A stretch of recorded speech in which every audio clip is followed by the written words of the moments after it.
गोलू एक किसान है जो एक गांव में रहता है।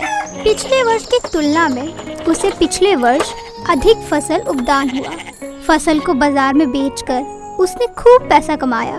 एक रात एक चोर उसके गांव में धन चोरी करने आया। वह गोलू के घर गया। गोलू समझदार था। वो जानता था कि चोर उसके कमाए हुए धन को हड़पने का प्रयास कर सकता है। इस प्रकार वो विशेष रूप से रात को सतर्क रहता था। एक रात उसने देखा कि उसके घर के ओर वो चोर आ रहा है। जब चोर उसके घर पे आया तो वो एक दीवार पीछे छिप गया।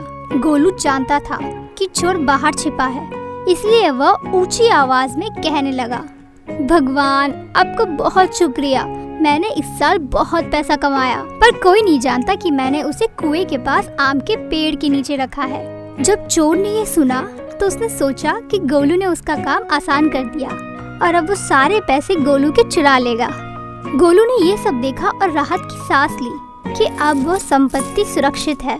जब चोर कुएं के पेड़ के पास पहुंचा तो उसने देखा कि आम के पेड़ के पास कुछ लटका हुआ है। उसी समय इतना अंधेरा था कि वो स्पष्ट रूप से नहीं देख सकता था कि क्या लटका हुआ है। उसने सोचा कि ये जरूर गोलू की गठरी होगी। वो जल्दी से पेड़ पे चढ़ गया और पैसे की गठरी पकड़ ली, लेकिन उसने पाया कि वो पैसे की गठरी नहीं थी, बल्कि मधुमक्खी का छत्ता था।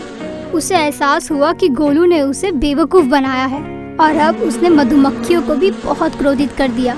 वो वहाँ से चला गया और भाग गया और फिर कभी वापस नहीं आया। गोलू अब एक अमीर किसान है।